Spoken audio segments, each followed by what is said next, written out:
শাকিব খান যখন এই post share করছে তখন আমাকে একজন স্ক্রিনশট পাঠাইছে। প্রত্যেকটা ডিরেক্টর শাকিব খানের সাথে কাজ করার ইচ্ছা পোষণ করে। এশা মার্ডার টিম আমাদের সিনেমা দেখলো, পরের শোটা আমরা এশা মার্ডার দেখলাম। ঈদে 6টি সিনেমা বের হয়েছে, দেখা হয়েছে কিনা? হ্যাঁ, আমরা তো চমৎকার একটা উদ্যোগ নিয়েছি। যেমন আমরা একটা সিনেমার টিম আমাদের সিনেমা দেখবে, আমরা তাদের সিনেমা দেখবে, পরের দিন ওই টিম আবার আরেকটা টিম আমাদের সিনেমা দেখবে, আমরা তাদের এইভাবে আমরা শুরু করেছি অলরেডি। তো আমাদের সিনেমা এশা মার্ডার টিম আমাদের সিনেমা দেখলো, পরের শোটা আমরা এশা মার্ডার দেখলাম। এইভাবে আমরা অলরেডি ইন্ডাস্ট্রিতে এক হওয়ার ট্রাই করতেছি, কারণ ইন্ডাস্ট্রিটা এত ছোট, সেই ছোট জায়গা থেকে সবাই এক না হলে তো প্রবলেম।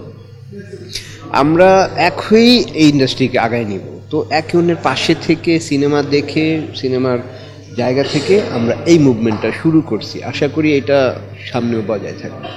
বান্ডেল থাকলে প্রতি সেনমানিতে টাকা বাঁচবে। বিকাশ সেনমানি বান্ডেল কিনে জিতুন প্রতি লেনদেনে। মেগাস্টার শাকিব খান আপনাদের সিনেমার জন্য শুভকামনা জানিয়েছেন সামাজিক যোগাযোগ মাধ্যমে। শাকিব খান যখন এই পোস্ট শেয়ার করছে তখন আমাকে একজন স্ক্রিনশট পাঠাইছে। শাকিব খান আমাদের পাশে দাঁড়াইছে, কারণ সে জানে যে এই সিনেমার প্লটটা কী।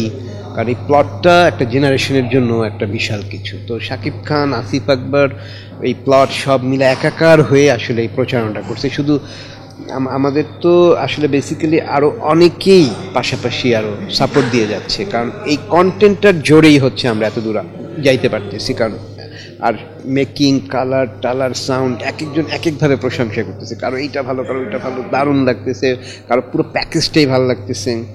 সব মিলায় ভালোই যাচ্ছে দিন। প্রত্যেকটা মানুষ ওই ডিরেক্টর শাকিব খানের সাথে কাজ করার ইচ্ছা পোষণ করে, কারণ তার যেই ইমেজ, তার যেই জার্নি, সেই জার্নিতে সে এখন যেই পজিশন হোল্ড করছে বা হোল্ড করে আছে, তার সাথে কাজ করতে চাইবে না কমার্শিয়াল ডিরেক্টরদের ক্ষেত্রে এমন কেউ নাই, আমার মনে হয় না নাই। সবাই করতে চাইবে তার সাথে। ইনশাল্লাহ আমরা বোধ হয় সামনে কিছু একটা করবো, যদি সব কিছু ব্যাটে বলে ম্যাচ করে।